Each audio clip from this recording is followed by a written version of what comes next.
If you find yourself feeling overwhelmed by home education, I'm going to show you why you feel overwhelmed and what you can do about that to help improve your capacity.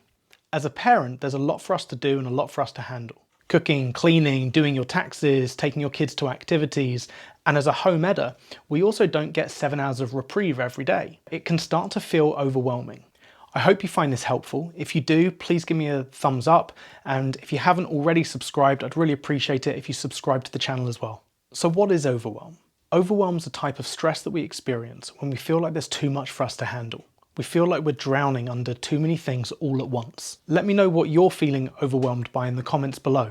Some of that stuff is the day-to-day stuff, but the brain is also handling all sorts of other things at the same time. And generally that's stuff for our survival, because that's the brain's job. The brain's job is to keep us alive. One of the biggest survival concerns that the brain has is balance.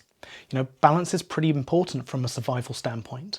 Our brain doesn't want us to fall over, smack our head and die. If we improve our balance, we lighten the burden on our brain and can more easily handle everything there is to do with home ed without feeling so overwhelmed. So how do we train our balance?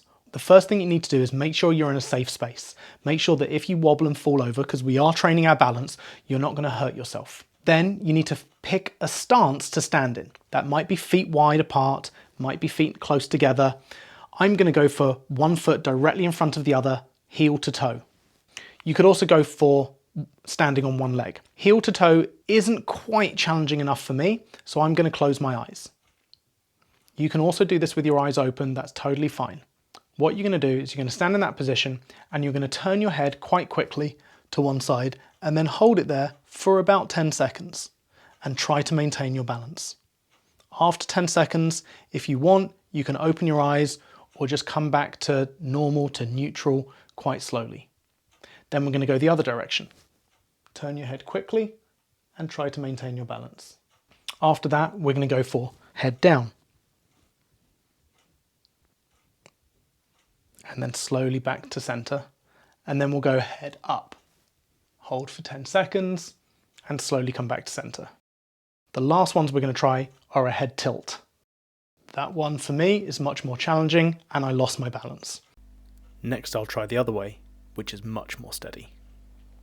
If you notice that there were directions that were difficult for you to maintain your balance, your brain is having some degree of difficulty keeping you upright as you move through your day. That's going to be taking up your brain's attention and energy throughout the day and leaving you with less capacity for home ed and for parenting. Let me know in the comments below, which directions were you finding difficult to maintain your balance?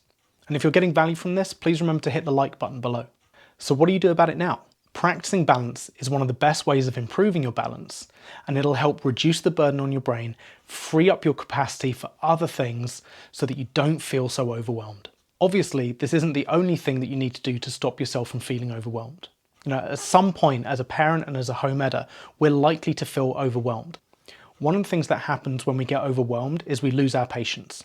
And if that's you, I've got a free brain-based guide to being a patient parent, and you're also probably going to want to watch this video about how to stop yelling at your kids.